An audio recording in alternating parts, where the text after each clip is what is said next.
കഴിഞ്ഞ വീഡിയോയിൽ നമ്മൾ ലെജിസ്ലേച്ചറെക്കുറിച്ച് വളരെ വിശദമായി പറയുകയുണ്ടായി. ഈ വീഡിയോയിൽ നമ്മൾ പറയുന്നത് എക്സിക്യൂട്ടീവിനെ കുറിച്ചാണ്, കാര്യനിർവഹണ വിഭാഗത്തെക്കുറിച്ചാണ്. നിയമനിർമ്മാണ സഭ നിർമ്മിച്ച നിയമങ്ങൾ രാജ്യത്ത് നടപ്പാക്കുന്ന ഗവൺമെൻറ്റിൻ്റെ ഓർഗനാണ് എക്സിക്യൂട്ടീവ്. രാഷ്ട്രത്തലവനും, അത് പ്രസിഡൻ്റ് ആവാം, രാജാവാം, രാജ്ഞിയാവാം, അങ്ങനെ രാഷ്ട്രത്തലവനും അതുപോലെ പാർലമെൻ്ററി സംവിധാനമൊക്കെ ആണെങ്കിൽ പ്രധാനമന്ത്രിയും മന്ത്രിമാരുമൊക്കെ അടങ്ങുന്ന, അതോടൊപ്പം തന്നെ രാജ്യത്തെ പെർമനൻ്റ് എക്സിക്യൂട്ടീവായ ഉദ്യോഗസ്ഥരുമൊക്കെ അടങ്ങുന്ന ഒരു വലിയ വിഭാഗത്തെയാണ് എക്സിക്യൂട്ടീവായിട്ട് പൊതുവെ വളരെ വിശാലമായി കണക്കാക്കുന്നത്. അതേസമയത്ത് ഈ പെർമനൻ്റ് എക്സിക്യൂട്ടീവ് ഇല്ലാതെ വെറും പൊളിറ്റിക്കൽ എക്സിക്യൂട്ടീവ് മാത്രമേ എക്സിക്യൂട്ടീവിനെ കാണുക എന്ന് പറയുന്ന സങ്കുചിതമായ ആശയം മുന്നോട്ട് വെക്കുന്ന രാഷ്ട്രീയ പണ്ഡിതന്മാരുമുണ്ട്. ഏതായാലും നമ്മൾ പൊതുവെ എക്സിക്യൂട്ടീവായിട്ട് വളരെ വിശാലമായി പറയുകയാണെങ്കിൽ രാഷ്ട്രത്തലവനും പ്രധാനമന്ത്രിയും മന്ത്രിമാരും അതുപോലെ തന്നെ ഉദ്യോഗസ്ഥരും ചേരുന്നതാണ് എക്സിക്യൂട്ടീവായിട്ട് നമ്മൾ പൊതുവെ കണക്കാക്കുന്നത്. ഇനി നമുക്ക് ലോകത്ത് വിവിധ തരത്തിലുള്ള എക്സിക്യൂട്ടീവ് ഉണ്ട്. വിവിധ തരം എക്സിക്യൂട്ടീവ്, കൈൻഡ്സ് ഓഫ് എക്സിക്യൂട്ടീവ്, അതാണ് നമ്മൾ നോക്കുന്നത്. ഒന്നാമതായിട്ട് political and permanent executive. Political എക്സിക്യൂട്ടീവും അതുപോലെ പെർമനൻ്റ് എക്സിക്യൂട്ടീവും, രാഷ്ട്രീയ ഉദ്യോഗസ്ഥരും അതുപോലെ സ്ഥിരം ഉദ്യോഗസ്ഥരും. ജനാധിപത്യ രാജ്യങ്ങളിൽ രണ്ട് തരം എക്സിക്യൂട്ടീവുകൾ ഉണ്ടാവും. ഒന്ന് പൊളിറ്റിക്കൽ എക്സിക്യൂട്ടീവും മറ്റൊന്ന് സ്ഥിരം എക്സിക്യൂട്ടീവും, പെർമനൻ്റ് എക്സിക്യൂട്ടീവും. പൊളിറ്റിക്കൽ എക്സിക്യൂട്ടീവിനെ ജനങ്ങൾ നിശ്ചിത കാലത്തേക്ക് തെരഞ്ഞെടുക്കുകയാണ് ചെയ്യുക. അവർ ഗവൺമെൻറ്റിൻ്റെ വിവിധ വകുപ്പുകളുടെ തലവന്മാരായിട്ട് പ്രവർത്തിക്കും. അവർ നിശ്ചിത കാലത്തിനേക്കാണ് തിരഞ്ഞെടുക്കുക. ചില രാജ്യത്ത് 4 കൊല്ലമായിരിക്കും, ചില രാജ്യത്ത് 5 കൊല്ലമായിരിക്കും, ചില രാജ്യത്ത് 6 കൊല്ലമായിരിക്കും. അത് ഓരോ രാജ്യത്തും വ്യത്യസ്തമാണെങ്കിലും നിശ്ചിത കാലത്തേക്ക് അവരെ ജനങ്ങളാണ് തിരഞ്ഞെടുക്കുന്നത്. അവർക്ക് വീണ്ടും മത്സരിച്ച് ജനങ്ങൾ വീണ്ടും തിരഞ്ഞെടുക്കുകയാണെങ്കിൽ അവർ വീണ്ടും അധികാരത്തിൽ വരുന്ന ഒരു സംവിധാനമാണ് പൊളിറ്റിക്കൽ എക്സിക്യൂട്ടീവ് എന്ന് പറയുന്നത്. ഇന്ത്യയിലെ കേന്ദ്ര പൊളിറ്റിക്കൽ എക്സിക്യൂട്ടീവായിട്ട് പ്രസിഡന്റ്, വൈസ് പ്രസിഡന്റ്, പ്രധാനമന്ത്രി, മന്ത്രിമാരൊക്കെ ഉൾപ്പെടും. സംസ്ഥാനങ്ങളിൽ മുഖ്യമന്ത്രിയും മന്ത്രിമാരും ഒക്കെ ഉൾപ്പെടുന്നതാണ് ഈ പൊളിറ്റിക്കൽ എക്സിക്യൂട്ടീവ് എന്ന് പറയുന്നത്. ഇവിടെ വളരെ പ്രധാനപ്പെട്ട ഒരു കാര്യം മനസ്സിലാക്കേണ്ടത്, ജനാധിപത്യത്തിൽ ജനങ്ങളിൽ നിന്ന് വോട്ട് നേടി ജനങ്ങൾ തിരഞ്ഞെടുത്ത ആളുകളാണ് അധികാരത്തിൽ വരുന്നത്. അവരാണ് ഈ പൊളിറ്റിക്കൽ എക്സിക്യൂട്ടീവ് എന്ന് പറയുന്നത്. ജനങ്ങൾക്കിടയിൽ പ്രവർത്തിച്ച് ജനങ്ങളിൽ നിന്ന് തെരഞ്ഞെടുപ്പ് വഴി അധികാരത്തിലേക്ക് വരുന്നവരാണ് ഈ പൊളിറ്റിക്കൽ എക്സിക്യൂട്ടീവ് എന്ന് പറയുന്നത്.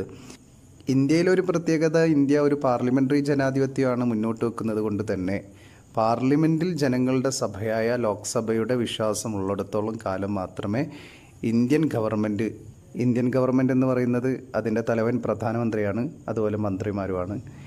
ഇവർ പാർലമെൻറ്റിലെ ലോക്സഭയുടെ ഭൂരിപക്ഷം നിലനിൽക്കുന്ന കാലം മാത്രമേ അധികാരത്തിൽ തുടരാൻ പറ്റുള്ളൂ. ലോക്സഭയ്ക്ക് 5 വർഷമാണ് കാലാവധി. അപ്പോൾ 5 വർഷത്തേക്കാണ് അവർ നിയമിക്കപ്പെടുന്നതെങ്കിലും അതിനു മുമ്പ് ലോക്സഭയിൽ ഭൂരിപക്ഷം എപ്പോൾ നഷ്ടപ്പെടുന്നോ അപ്പോൾ ആ ഗവൺമെൻറ് താഴെ വീഴും. ഇപ്പോൾ ചിലപ്പോൾ 5 വർഷത്തേക്കുള്ള ലോക്സഭയിൽ അവസാന വർഷമാണ് ഒരു മന്ത്രിസഭ രൂപീകരിക്കുന്നതെങ്കിൽ ആ മന്ത്രിസഭയുടെ കാലാവധി ലോക്സഭയുടെ ആ ഒരു വർഷം കൂടിയേ ഉണ്ടാവുള്ളൂ. അപ്പോൾ ലോക്സഭയുടെ എന്ന് പറഞ്ഞാൽ പാർലമെൻ്ററി ജനാധിപത്യത്തിൽ പാർലമെൻറ്റിൻ്റെ ലോവർ ഹൗസായ ജനങ്ങളുടെ സഭയിൽ ഭൂരിപക്ഷമുള്ള കാലത്തോളം മാത്രമേ അവിടെയുള്ള ഗവൺമെൻറ്റിൻ്റെ തലവനും അദ്ദേഹത്തിൻ്റെ നേതൃത്വത്തിലുള്ള മന്ത്രിമാർക്കും അധികാരത്തിൽ തുടരാൻ സാധിക്കുന്നത്, പൊളിറ്റിക്കൽ എക്സിക്യൂട്ടീവിന് അധികാരത്തിൽ തുടരാൻ സാധിക്കുന്നത്. ഇതാണിപ്പോൾ പൊളിറ്റിക്കൽ എക്സിക്യൂട്ടീവ് എന്ന് പറയുന്നത്. അതേസമയത്ത് ഈ പെർമനൻ്റ് എക്സിക്യൂട്ടീവ് എന്ന് പറയുന്നത് അവർ ഉദ്യോഗസ്ഥരാണ്, ബ്യൂറോക്രാറ്റ്സുകളാണ്. ഗവൺമെൻറ്റിൻ്റെ ദൈനംദിന ജോലികൾ ചെയ്യുന്ന ഈ സ്ഥിരം ഉദ്യോഗസ്ഥർ, ഇവർ പരീക്ഷ നടത്തി PSC ഒക്കെ UPSC ഒക്കെ പരീക്ഷ നടത്തി ഉദ്യോഗാർത്ഥികളുടെ പരീക്ഷ എഴുതാനുള്ള കഴിവും ഓർമ്മശക്തിയും ബുദ്ധിശക്തിയും ഒക്കെ അളന്നുകൊണ്ട് ആ പരീക്ഷയ്ക്ക് നല്ല മാർക്ക് വാങ്ങി ലിസ്റ്റിൽ വരുന്ന ആളുകൾ നിയമിക്കപ്പെടുന്നതാണ് ഈ സ്ഥിരം എക്സിക്യൂട്ടീവ്. അവർക്ക് അങ്ങനെ കാലാവധിയില്ല. അവരിങ്ങനെ ഈ ഇലക്ഷൻ അനുസരിച്ച് മാറേണ്ട ആവശ്യമില്ല. അവർ റിട്ടയർമെൻറ്റ് പ്രായം വരെയാണ്, അല്ലാതെ 2 കൊല്ലോ 1 കൊല്ലോ 3 കൊല്ലോ അങ്ങനെയല്ല. ഗവൺമെൻറ് മാറും പോലെ, പൊളിറ്റിക്കൽ എക്സിക്യൂട്ടീവ് മാറും പോലെ ഈ ഉദ്യോഗസ്ഥർ മാറേണ്ടതില്ല. അവർ നിശ്ചിത കാലത്തേക്കാണ്, നിശ്ചിത കാലം എന്ന് പറയുന്നത് അവർ റിട്ടയർമെൻറ്റ് കാലം വരെയാണ് അവർക്ക് ആ ജോലിയിൽ തുടരാൻ സാധിക്കും. അതുകൊണ്ട് തന്നെ അവരെ സ്ഥിരം ഉദ്യോഗസ്ഥർ എന്നാണ് പറയുന്നത്. ഇതാണ് പൊളിറ്റിക്കൽ എക്സിക്യൂട്ടീവും പെർമനൻ്റ് എക്സിക്യൂട്ടീവും. മറ്റൊന്ന് നോമിനൽ എക്സിക്യൂട്ടീവ് ആൻഡ് റിയൽ എക്സിക്യൂട്ടീവാണ്.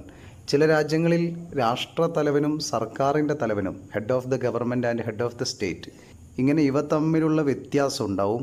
ഈ വ്യത്യാസത്തിൻ്റെ അടിസ്ഥാനത്തിൽ എക്സിക്യൂട്ടീവിനെ 2 തരത്തിലായി നമ്മൾ പറയാം. ഒന്ന് നോമിനൽ എക്സിക്യൂട്ടീവും നാമമാത്ര എക്സിക്യൂട്ടീവും, മറ്റൊന്ന് യഥാർത്ഥ എക്സിക്യൂട്ടീവ്, റിയൽ എക്സിക്യൂട്ടീവും. ഇന്ത്യ, ബ്രിട്ടൻ തുടങ്ങിയ പാർലമെൻ്ററി സംവിധാനങ്ങൾ നിലനിൽക്കുന്ന രാജ്യങ്ങളിൽ ഈ വ്യത്യാസം വളരെ കൃത്യമായിട്ട് കാണാവുന്നതാണ്. ഇവിടെയുള്ള പ്രത്യേകത എന്ന് പറയുന്നത് സൈദ്ധാന്തികമായിട്ട് എല്ലാ അധികാരങ്ങളും ഹെഡ് ഓഫ് ദ സ്റ്റേറ്റിൻ്റെ കയ്യിലായിരിക്കും. എന്നാൽ അതിനെ അധികാരം പ്രയോഗിക്കുന്നത് അദ്ദേഹമല്ല, അധികാരം പ്രയോഗിക്കുന്നത് ഗവൺമെൻറ്റിൻ്റെ തലവനാണ്. ഇന്ത്യയിൽ രാഷ്ട്രപതി നാമമാത്ര എക്സിക്യൂട്ടീവും പ്രധാനമന്ത്രിയുടെ നേതൃത്വത്തിലുള്ള മന്ത്രിസഭ യഥാർത്ഥ എക്സിക്യൂട്ടീവാണ്.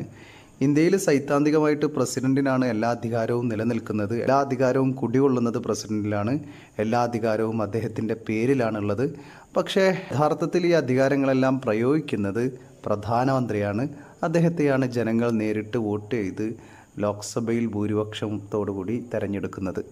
അപ്പോൾ ഇത് വളരെ പ്രധാനപ്പെട്ടതാണ്. ഇവിടെ ഇത്തരം രാജ്യങ്ങളിൽ നോമിനൽ ഹെഡും റിയൽ ഹെഡും ഉണ്ടാവും. Nominal head of the state ആയിരിക്കും, real head of the government ആയിരിക്കും. അങ്ങനെ വരുമ്പോൾ എല്ലാ അധികാരവും നോമിനൽ ഹെഡിൻ്റെ പേരിലായിരിക്കും എല്ലാ അധികാരവും കുടികൊള്ളുന്നത്. അതേസമയത്ത് അത് ഉപയോഗിക്കാൻ അദ്ദേഹത്തിന് സാധ്യമല്ല.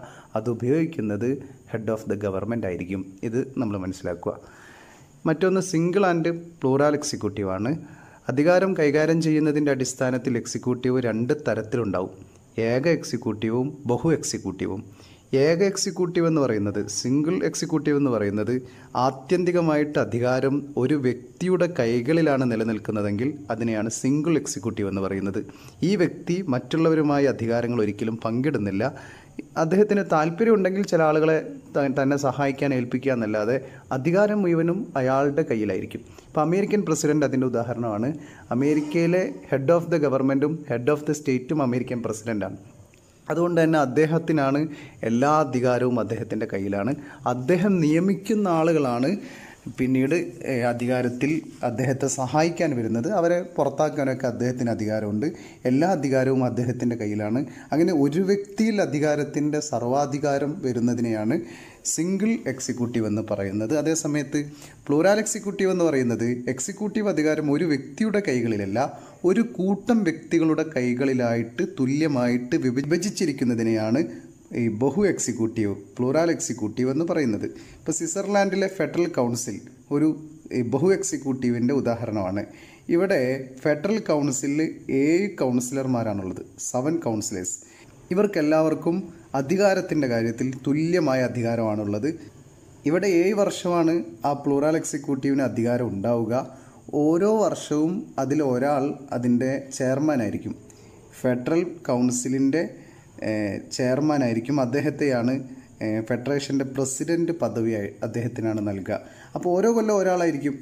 അദ്ദേഹത്തിന് പക്ഷേ മറ്റുള്ളവരെക്കാൾ വലിയ അധികാരമൊന്നും ഉണ്ടാവില്ല. അത് ഈ കൗൺസിലിൻ്റെ അധ്യക്ഷ വഹിക്കുക എന്നത് മാത്രമേ, അതിനൊരു കോർഡിനേറ്റ് ചെയ്യാനുള്ള ഒരു വർഷത്തേക്ക് ഒരാളാക്കും, മറ്റേ വർഷം അടുത്ത ആളായിരിക്കും. അങ്ങനെ 7 ആൾക്കും ഒരേ അധികാരം നിലനിൽക്കുന്ന ഒരു അധികാര സംവിധാനത്തെയാണ് പ്ലൂറൽ എക്സിക്യൂട്ടീവ് എന്ന് പറയുന്നത്. അപ്പോൾ സ്വിറ്റ്സർലാൻഡിൽ അത് കൃത്യമായിട്ട് കാണാവുന്നതാണ്. അപ്പോൾ സ്വിറ്റ്സർലാൻഡിൽ ഇപ്പോൾ നമുക്ക് ഇന്ത്യയിലെ ഇലക്ഷൻ കമ്മീഷൻ ഓഫ് ഇന്ത്യ ഇതിനൊരു ഉദാഹരണമാക്കി എടുക്കാം. നമുക്കൊരു ഉദാഹരണം പറയാൻ വേണ്ടി എടുക്കാം. ഇപ്പോൾ ഇലക്ഷൻ കമ്മീഷനിൽ 3 അംഗങ്ങളാണുള്ളത്. 3 അംഗ ബോഡിയാണ് ഇലക്ഷൻ കമ്മീഷൻ ഓഫ് ഇന്ത്യ. 3 ആൾക്ക് ഒരേ അധികാരമാണ്. ഇലക്ഷൻ കമ്മീഷൻ 3 ആൾക്ക് ഒരേ അധികാരമാണ്. അതേസമയത്ത് ചീഫ് ഇലക്ഷൻ കമ്മീഷന് അധ്യക്ഷം വഹിക്കാനുള്ള അധികാരമുണ്ട് എന്നല്ലാതെ തുല്യ അധികാരമാണ് അവർക്കുള്ളത്. ഞാൻ പറഞ്ഞു വരുന്നത് ഒരു രാജ്യത്തിൻ്റെ അധികാരം മുഴുവനായിട്ടും കിട്ടുന്ന ഒരു എക്സിക്യൂട്ടീവിൻ്റെ കാര്യത്തിൽ ഇങ്ങനെ അധികാരത്തെ വിഭജിച്ചിരിക്കുന്ന ഒരു സംവിധാനത്തെയാണ് പ്ലൂറൽ എക്സിക്യൂട്ടീവ് എന്ന് പറയുന്നത്. ഇത് സ്വിറ്റ്സർലാൻഡിൽ നമുക്ക് കൃത്യമായിട്ട് കാണാവുന്നതാണ്. അതേസമയത്ത് ഒരാളിൽ മാത്രം അധികാരത്തിൻ്റെ എല്ലാ സർവാധികാരവും കുടികൊള്ളുന്നുണ്ടെങ്കിൽ അതിനെയാണ് സിംഗിൾ എക്സിക്യൂട്ടീവ് എന്ന് പറയുന്നത്. ഇനി parliamentary and presidential executive. Parliamentary presidential സമ്പ്രദായങ്ങൾ എക്സിക്യൂട്ടീവിൻ്റെ 2 വ്യത്യസ്ത രൂപങ്ങളാണ്.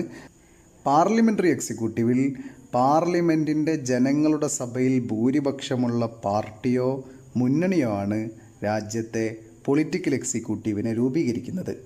പാർലമെൻറ്റിൻ്റെ ജനങ്ങളുടെ സഭയിൽ ഭൂരിപക്ഷമുള്ള പാർട്ടി അല്ലെങ്കിൽ മുന്നണിയാണെങ്കിൽ മുന്നണി, അവർ എന്ത് ചെയ്യും? അവരുടെ നേതാവിനെ ഗവൺമെൻറ് രൂപീകരിക്കാൻ തിരഞ്ഞെടുക്കുന്നു. ആ നേതാവ് ഗവൺമെൻറ് രൂപീകരിക്കുന്നു. അദ്ദേഹം തങ്ങളുടെ മന്ത്രിമാരെയും രൂപീകരിക്കുന്നു. ഇപ്പോൾ ഇന്ത്യയിൽ നമുക്ക് ഉദാഹരണം അറിയാലോ. ഇന്ത്യയിലെ ലോക്സഭയിൽ, ഇന്ത്യൻ പാർലമെൻറ്റിൻ്റെ ലോക്സഭയിൽ തെരഞ്ഞെടുപ്പ് നടക്കുന്നു. ആ തെരഞ്ഞെടുപ്പിൽ ലോക്സഭയിൽ ആർക്കാണോ ഭൂരിപക്ഷം കിട്ടുന്നത് അവർ രാജ്യത്തെ ഗവൺമെൻറ്റിനെ രൂപീകരിക്കുന്നു. ഇവിടെ വളരെ പ്രധാനപ്പെട്ട് നിങ്ങൾ മനസ്സിലാക്കേണ്ടത് പാർലമെൻ്ററി ഭരണ സംവിധാനത്തിൽ നിയമനിർമ്മാണ സഭ എക്സിക്യൂട്ടീവിൻ്റെ മേൽ നിയന്ത്രണം ചെലുത്തുന്നുണ്ട്. മന്ത്രിമാർ അവരുടെ എല്ലാ പ്രവർത്തനങ്ങൾക്കും വ്യക്തിപരമായും കൂട്ടമായിട്ടും പാർലമെൻറ്റിനോട് കൂട്ടുത്തരവാദികളാണ്. പാർലമെൻറ്റിൻ്റെ ചോദ്യങ്ങൾക്ക് എല്ലാ മന്ത്രിമാരും ഉത്തരം പറയൽ നിർബന്ധമാണ്. പാർലമെൻറ്റിൻ്റെ ജനങ്ങളുടെ സഭയിൽ വിശ്വാസമുള്ള കാലത്തോളം മാത്രമേ മന്ത്രിമാർക്ക് പദവിയിൽ തുടരാനാവുകയുള്ളൂ. എക്സിക്യൂട്ടീവിനെ അധികാരത്തിൽ നിന്ന് പുറത്താക്കാൻ പാർലമെൻറ്റിലെ ജനങ്ങളുടെ സഭയിൽ അവിശ്വാസം പ്രതിപക്ഷത്തിന് അവതരിപ്പിക്കാം. ആ അവിശ്വാസ പ്രമേയം പാസ്സായാൽ ആ നിമിഷം രാജ്യത്തെ പൊളിറ്റിക്കൽ എക്സിക്യൂട്ടീവ് പിരിച്ചുവിടും. അപ്പോൾ political executive government, head of the ഗവൺമെൻറ്റും മന്ത്രിമാരും ആ മന്ത്രിസഭ ആ ക്യാബിനറ്റ് 5 വർഷമാണെങ്കിൽ ഈ 5 വർഷവും, ലോക്സഭയിൽ കാലാവധി 5 വർഷമാണല്ലോ, പല രാജ്യത്തും പല രീതിയിലാണ്. ഈ ഇന്ത്യയിൽ 5 വർഷമാണ്. ഈ 5 വർഷവും ഭരിക്കാമെന്ന് വിചാരിക്കരുത്. ഈ 5 വർഷവും കേവല ഭൂരിപക്ഷം ലോക്സഭയിൽ ഉണ്ടായിരിക്കണം. എങ്കിൽ മാത്രമേ അത് ഭരണം തുടരാൻ കഴിയുള്ളൂ. ഭരണം ഈ 5 വർഷം തുടരാൻ കഴിയുള്ളൂ. അപ്പോൾ കേവല ഭൂരിപക്ഷം നിർബന്ധമാണ്. അതിനിടയിൽ അവിശ്വാസം പാസ്സായി കഴിഞ്ഞാൽ ഗവൺമെൻറ് ആ നിമിഷം താഴെ വീഴും. ഇത് വളരെ പ്രധാനപ്പെട്ട ഒരു പോയിൻ്റാണ്.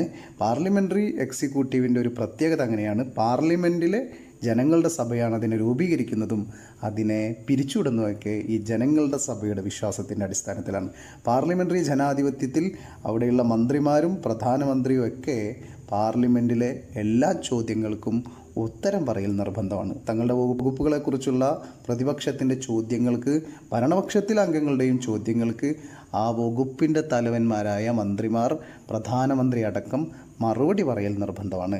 പാർലമെൻ്ററി സംവിധാനത്തിൽ യഥാർത്ഥ എക്സിക്യൂട്ടീവും നാമമാത്ര എക്സിക്യൂട്ടീവും തമ്മിൽ വ്യത്യാസമുണ്ട്. ഇവിടെ ഗവൺമെൻറ്റിൻ്റെ തലവനായ പ്രധാനമന്ത്രി, അദ്ദേഹത്തിൻ്റെ മന്ത്രിസഭയും യഥാർത്ഥ എക്സിക്യൂട്ടീവും, രാജ്യത്തിൻ്റെ തലവൻ നാമമാത്ര എക്സിക്യൂട്ടീവുമാണ്. രാഷ്ട്രത്തലവൻ ഇംഗ്ലണ്ടിൻ്റെ കാര്യത്തിലെന്ന പോലെ പാരമ്പര്യ രാജാവോ രാജ്ഞിയോ, ഇന്ത്യയുടെ കാര്യത്തിലെന്ന പോലെ തിരഞ്ഞെടുക്കപ്പെട്ട പ്രസിഡൻറ്റോ, ജപ്പാനിലെന്ന പോലെ ഒരു ചക്രവർത്തിയോ ആകാം. സൈദ്ധാന്തികമായിട്ട് എല്ലാ അധികാരങ്ങളും രാഷ്ട്രത്തലവൻ്റെ കൈകളിൽ നിക്ഷിപ്തമാണ്. അദ്ദേഹത്തിൻ്റെ പേരിലാണ് കുടികൊള്ളുന്നത്. എന്നാൽ പ്രായോഗികമായിട്ട് അദ്ദേഹം ഈ അധികാരങ്ങൾ പ്രയോഗിക്കുന്നില്ല. പ്രധാനമന്ത്രിയുടെ നേതൃത്വത്തിലുള്ള ക്യാബിനറ്റാണ് യഥാർത്ഥ അധികാരം പ്രയോഗിക്കുന്നത്. ബ്രിട്ടൻ, ഇന്ത്യ, ഓസ്ട്രേലിയ, ജപ്പാൻ തുടങ്ങിയ പല രാജ്യങ്ങളും ഈ പാർലമെൻ്ററി എക്സിക്യൂട്ടീവ് സംവിധാനമാണ് പിന്തുടരുന്നത്. ഇനി പ്രസിഡൻഷ്യൽ എക്സിക്യൂട്ടീവ് എന്ന് പറയുന്നത് പാർലമെൻ്ററി സമ്പ്രദായത്തിൽ നിന്ന് വ്യത്യസ്തമായി അധികാര വിഭജന തത്വങ്ങളെ അടിസ്ഥാനമാക്കിയുള്ളതാണ് പ്രസിഡൻഷ്യൽ എക്സിക്യൂട്ടീവ് ഭരണം. ഇവിടെ എക്സിക്യൂട്ടീവ് തലവനായ പ്രസിഡന്റ് ഭരണഘടനാപരമായി നിയമനിർമ്മാണ സഭയിൽ നിന്ന് സ്വതന്ത്രമാണ്. പ്രസിഡന്റിനെ തിരഞ്ഞെടുക്കുന്നത് ജനങ്ങൾ നേരിട്ടോ അല്ലെങ്കിൽ പരോക്ഷമായെങ്കിലും ജനങ്ങൾ നേരിട്ടോ ആണ്. പാർലമെൻറ്റിലെ ഭൂരിപക്ഷത്തിൻ്റെ അടിസ്ഥാനത്തിലല്ല ഗവൺമെൻറ് രൂപീകരിക്കുന്നത്. നിശ്ചിത കാലത്തേക്ക് പ്രസിഡന്റിനെ തിരഞ്ഞെടുത്താൽ പ്രസിഡന്റിന് പാർലമെൻറ്റിൽ ഭൂരിപക്ഷമുണ്ടാവണമെന്നില്ല. പ്രസിഡന്റിന് പാർലമെൻറ്റിൽ ഭൂരിപക്ഷമില്ലെങ്കിലും കാലാവധി പൂർത്തിയാക്കും വരെ അധികാരത്തിൽ തുടരാം. പ്രസിഡന്റ് പാർലമെൻറ്റിൽ അംഗമല്ല, അതിൻ്റെ ചർച്ചകളിൽ പങ്കെടുക്കേണ്ടതില്ല, അവിടെയുള്ള ചോദ്യങ്ങൾക്ക് ഉത്തരവും നൽകേണ്ടതില്ല. പ്രസിഡൻഷ്യൽ സമ്പ്രദായത്തിൽ ഒരു എക്സിക്യൂട്ടീവ് മാത്രമേ ഉള്ളൂ, അത് പ്രസിഡൻ്റാണ്. ഇവിടെ രാഷ്ട്രത്തിൻ്റെ തലവനും ഗവൺമെൻറ്റിൻ്റെ തലവനും യഥാർത്ഥ എക്സിക്യൂട്ടീവായ പ്രസിഡൻ്റാണ്. ഒരു പ്രസിഡൻഷ്യൽ എക്സിക്യൂട്ടീവിൻ്റെ ക്ലാസിക്കൽ ഉദാഹരണം അമേരിക്കയാണ്. അപ്പോൾ നമ്മൾ മനസ്സിലാക്കേണ്ടത്, ഇപ്പോൾ നമ്മളെ കോളേജുകളിൽ തന്നെ പാർലമെൻ്ററി രീതിയിലുള്ള ഇലക്ഷനും നടക്കും, പ്രസിഡൻഷ്യൽ രീതിയിലുള്ള ഇലക്ഷനും നടക്കും. ഇപ്പോൾ കോളേജ് ഇലക്ഷൻ ഓരോ ക്ലാസ്സിലും റെപ്പിനെ തീരുമാനിച്ചിട്ട് ആ റെപ്പ് കോളേജ് പാർലമെൻറ്റിൽ യൂണിയനെ അവിടെ പോയിട്ട് വോട്ട് ചെയ്തിട്ട് യൂണിയനെ തിരഞ്ഞെടുക്കുന്ന രീതിയാണ് പാർലമെൻ്ററി രീതി എന്ന് പറയുന്നത്. അതേസമയത്ത് ചില കോളേജുകളിലൊക്കെ എല്ലാ വിദ്യാർത്ഥികളും അവരുടെ യൂണിയന് എല്ലാ വിദ്യാർത്ഥികൾക്കും വോട്ട് ചെയ്യാൻ കഴിയുന്ന ഒരു രീതിയുണ്ട്. പാനൽ വെക്കുന്നു, ആ പാനലിലേക്ക് ചെയർമാൻ, വൈസ് ചെയർമാൻ എന്നൊക്കെയുള്ള ഈ പാനലിൽ എല്ലാവർക്കും വോട്ട് ചെയ്യാം. റെപ്പല്ല വോട്ട് ചെയ്യുന്നത്, വിദ്യാർത്ഥികൾ മുഴുവനും വോട്ട് ചെയ്യുന്ന രീതിയുണ്ട്. അതിനെയാണ് നമ്മൾ പ്രസിഡൻഷ്യൽ രീതി എന്ന് പറയുന്നത്. പല കോളേജിലും, ചില കോളേജിൽ ഈ റെപ്പിനെ ആദ്യം തിരഞ്ഞെടുത്ത് റെപ്പാണ് കോളേജ് യൂണിയനെ തിരഞ്ഞെടുക്കുന്നത്. അത് ആ റെപ്പ് കോളേജ് പാർലമെൻറ്റിൽ അവർ പോയിട്ട് അവിടെ നിന്ന് വോട്ടെടുപ്പ് നടന്നിട്ടാണ് അവിടെയുള്ള യൂണിയനെ തിരഞ്ഞെടുക്കുന്നത്. അതേസമയത്ത് ചില കോളേജുകളിൽ നേരെ തിരിച്ചാണ്, പ്രസിഡൻഷ്യൽ രീതിയാണ്, എല്ലാവരും വോട്ട് ചെയ്യുന്ന രീതിയാണ്. അപ്പോൾ അതിൻ്റെ അധികാരത്തിലും ഇങ്ങനെ വ്യത്യാസങ്ങളും മാറ്റങ്ങളും ഉണ്ട് എന്ന് നിങ്ങൾ മനസ്സിലാക്കുക. ഇത്രയുമാണ് കൈൻഡ്സ് ഓഫ് എക്സിക്യൂട്ടീവിൻ്റെ ഭാഗത്ത് നമുക്ക് പറയാനുള്ളത്. ഇനി നമുക്ക് പറയാനുള്ളത് ഫങ്ഷൻസ് ഓഫ് എക്സിക്യൂട്ടീവ്. നിയമനിർമ്മാണ സഭ നിർമ്മിച്ച നിയമങ്ങൾ രാജ്യത്ത് നടപ്പാക്കുക എന്നതാണ് എക്സിക്യൂട്ടീവിൻ്റെ പ്രധാന പ്രവർത്തനം. മാത്രമല്ല വേറെയും ചില പ്രവർത്തനങ്ങൾ എക്സിക്യൂട്ടീവിനുണ്ട്. അവയാണ് നമ്മൾ ഓരോന്നായിട്ട് നോക്കുന്നത്. ഒന്ന് അഡ്മിനിസ്ട്രേറ്റീവ് പ്രവർത്തനമാണ്. രാജ്യത്തിൻ്റെ ദൈനംദിന ഭരണത്തിന് നേതൃത്വം നൽകുന്നതിനുള്ള ഉത്തരവാദിത്വം അത് എക്സിക്യൂട്ടീവിനാണ്. അത് അഡ്മിനിസ്ട്രേറ്റീവായിട്ടുള്ള ധർമ്മമാണ്. മറ്റൊന്ന് സൈനിക പ്രവർത്തനമാണ്. രാജ്യത്തിൻ്റെ പ്രതിരോധം, പ്രാദേശിക സമഗ്രത ഉറപ്പാക്കൽ, ബാഹ്യാക്രമണത്തിൽ നിന്ന് സംരക്ഷണം, യുദ്ധമോ സമാധാനമോ പ്രഖ്യാപിക്കൽ തുടങ്ങിയ കാര്യങ്ങളൊക്കെ എക്സിക്യൂട്ടീവിൻ്റെ ചുമതലയിൽപ്പെട്ടതാണ്. അതിന് പ്രതിരോധ വകുപ്പ് മന്ത്രിയൊക്കെ ഉണ്ടായിരിക്കും. അതിനെ ഈ ഗവൺമെൻറ്, ഓരോ രാജ്യത്തിൻ്റെയും ഗവൺമെൻറ് ആ കാര്യം കൈകാര്യം ചെയ്യും. അപ്പോൾ അതും എക്സിക്യൂട്ടീവിൻ്റെ സൈനിക പ്രവർത്തനത്തിൽപ്പെട്ടതാണ്. മറ്റൊന്ന് നിയമനിർമ്മാണ പ്രവർത്തനമാണ്. നിയമനിർമ്മാണ ചുമതല ലെജിസ്ലേച്ചറിനായിരിക്കുമ്പോൾ തന്നെ അതിൽ ചില പ്രവർത്തനങ്ങൾ എക്സിക്യൂട്ടീവ് വഹിക്കുന്നുണ്ട്. പാർലമെൻറ്റിൽ സമ്മേളനം വിളിക്കൽ, നിർത്തിവെക്കൽ, അതേപോലെ പിരിച്ചുവിടൽ, അതൊക്കെ എക്സിക്യൂട്ടീവിൻ്റെ തലവൻ, ഇപ്പോൾ ഇന്ത്യയിലാണെങ്കിൽ ഇന്ത്യൻ പ്രസിഡൻ്റാണല്ലോ അത് ചെയ്യുന്നത്, അതും എക്സിക്യൂട്ടീവിൻ്റെ ചുമതലയാണ്. എക്സിക്യൂട്ടീവിൻ്റെ നിയമനിർമ്മാണ പ്രവർത്തനത്തിൽ ഏറ്റവും പ്രധാനപ്പെട്ട ഒരു നിയമനിർമ്മാണ പ്രവർത്തനം എന്ന് പറയുന്നത്, ഇപ്പോൾ പാർലമെൻറ്റ് സമ്മേളിക്കാത്ത സമയത്ത് ഒരു നിയമം വേണമെങ്കിൽ അപ്പോൾ നമ്മൾ ഈ ഓർഡിനൻസ് പുറപ്പെടുവിക്കും. ആ ഓർഡിനൻസ് എന്ന് പറയുന്നത് 6 മാസത്തേക്ക് അതൊരു നിയമമായിരിക്കും. ആ നിയമം നിർമ്മിക്കുന്നത് എക്സിക്യൂട്ടീവാണ്, എക്സിക്യൂട്ടീവിൻ്റെ തലവനാണ്. അത് ഇന്ത്യയിലൊക്കെ ആണെങ്കിൽ അത് മന്ത്രിസഭ ഒപ്പിട്ട് ക്യാബിനറ്റ് അത് പ്രസിഡൻറ്റിന് അയച്ചു കൊടുത്താൽ പ്രസിഡൻ്റാണത് ഓർഡിനൻസ് പുറപ്പെടുവിക്കുന്നത്. അപ്പോൾ എക്സിക്യൂട്ടീവ് അങ്ങനെ നിയമനിർമ്മാണ പ്രവർത്തനം നടത്തുന്നുണ്ട്. 6 മാസം കഴിയുമ്പോഴേക്കും പാർലമെൻറ്റ് വിളിച്ചു കൂട്ടുന്നു. അപ്പോൾ ആ ബില്ല് അവിടെ ബില്ലായി കൊണ്ടുവന്ന് പാസ്സാക്കുന്നു. ആ പാസ്സാക്കിയാൽ മാത്രമേ അത് നിയമമാവുള്ളൂ. അപ്പോൾ തൽക്കാലം പാർലമെൻറ്റ് സമ്മേളനം ഇല്ലാത്ത സമയത്തൊരു നിയമം വേണമെന്ന് തോന്നിക്കഴിഞ്ഞാൽ അപ്പോൾ കൊണ്ടുവരുന്നതാണ് ഈ ഓർഡിനൻസ്. അത് കൊണ്ടുവരുന്നത് അത് എക്സിക്യൂട്ടീവാണ്. ആ തൽക്കാലമുള്ള നിയമം നിർമ്മിക്കുന്നത് എക്സിക്യൂട്ടീവാണ്. അപ്പോൾ അങ്ങനെ നിയമം നിർമ്മിക്കാനുള്ള പ്രവർത്തനവും എക്സിക്യൂട്ടീവ് വഹിക്കുന്നു എന്ന് നിങ്ങൾ മനസ്സിലാക്കണം. മറ്റൊന്ന് സാമ്പത്തിക പ്രവർത്തനങ്ങളാണ്. എക്സിക്യൂട്ടീവ് നിയമസഭയിൽ ബജറ്റ് തയ്യാറാക്കുകയും അവതരിപ്പിക്കുകയും ചെയ്യുന്നു. അതോടൊപ്പം രാജ്യത്തിൻ്റെ ധനപരമായ കാര്യങ്ങൾ നിയന്ത്രിക്കുകയൊക്കെ ചെയ്യുന്നു. അതിന് ധനമന്ത്രിയൊക്കെ ഉണ്ടായിരിക്കും. അത് അവരുടെ എക്സിക്യൂട്ടീവിൻ്റെ വളരെ പ്രധാനപ്പെട്ട പ്രവർത്തനമാണ്. മറ്റൊന്ന് ജുഡീഷ്യൽ പ്രവർത്തനങ്ങളാണ്. എക്സിക്യൂട്ടീവിന് ചില ജുഡീഷ്യൽ പ്രവർത്തനങ്ങളുണ്ട്. ജുഡീഷ്യറി, ഇപ്പോൾ കോടതി ഒരാളെ തൂക്കിക്കൊല്ലാൻ വിധിക്കപ്പെട്ട ഒരാളാണെങ്കിൽ അയാൾക്ക് ആ കുറ്റവാളിക്ക് മാപ്പ് നൽകാനോ ആ കുറ്റത്തിൽ നിന്ന് ഇളവ് നൽകാനോ ദയ നൽകാനോ ഒക്കെ എക്സിക്യൂട്ടീവിൻ്റെ തലവന് അധികാരമുണ്ട്. ഇന്ത്യൻ പ്രസിഡൻറ്റിന് ഈ മാപ്പ് നൽകാനൊക്കെ അധികാരമുണ്ടല്ലോ. അപ്പോൾ അത് എക്സിക്യൂട്ടീവിൻ്റെ ചുമതലയാണ്. അത് എക്സിക്യൂട്ടീവ് പ്രവർത്തനമാണ്. ഇപ്പോൾ പൊതുമാപ്പ് നൽകുക, ശിക്ഷ ഇളവ് വരുത്തുക, അങ്ങനെ എക്സിക്യൂട്ടീവിൻ്റെ വിവേചനാധികാരത്തിൽപ്പെടുന്ന ചില കാര്യങ്ങളാണ്. പല രാജ്യത്തും ഇപ്പോൾ ആ രാജ്യത്തിൻ്റെ സ്വാതന്ത്ര്യദിനോ അല്ലെങ്കിൽ അങ്ങനത്തെ എന്തെങ്കിലും ദേശീയ ദിനത്തിനൊക്കെ ചില ആളുകളൊക്കെ ശിക്ഷയിൽ ഇളവ് നൽകുകയോ പൊതുമാപ്പ് നൽകുകയോ ഒക്കെ ചെയ്യുന്നുണ്ടല്ലോ. അതൊക്കെ അവിടെയുള്ള എക്സിക്യൂട്ടീവ് ചെയ്യുന്നതാണ്. അപ്പോൾ ഇതും ഒരു ജുഡീഷ്യൽ പ്രവർത്തനമാണത്. അത് എക്സിക്യൂട്ടീവിൻ്റെ ജുഡീഷ്യൽ പ്രവർത്തനമാണ്. അതുപോലെ രാജ്യത്തെ ജഡ്ജിമാരെയൊക്കെ നിയമിക്കുന്നത് എക്സിക്യൂട്ടീവാണ്. അപ്പോൾ അതും ജുഡീഷ്യൽ പ്രവർത്തനമാണ്, എക്സിക്യൂട്ടീവിൻ്റെ ജുഡീഷ്യൽ പ്രവർത്തനമാണ്. ഇത്രയുമാണ് നമുക്ക് എക്സിക്യൂട്ടീവിൻ്റെ ഭാഗത്ത് നോക്കാനുള്ളത്. ഇനി നമുക്ക് അടുത്തത് ജുഡീഷ്യറി എന്ന ഭാഗമാണ്. അത് അടുത്ത വീഡിയോയിൽ ചെയ്യാം. ഓക്കെ.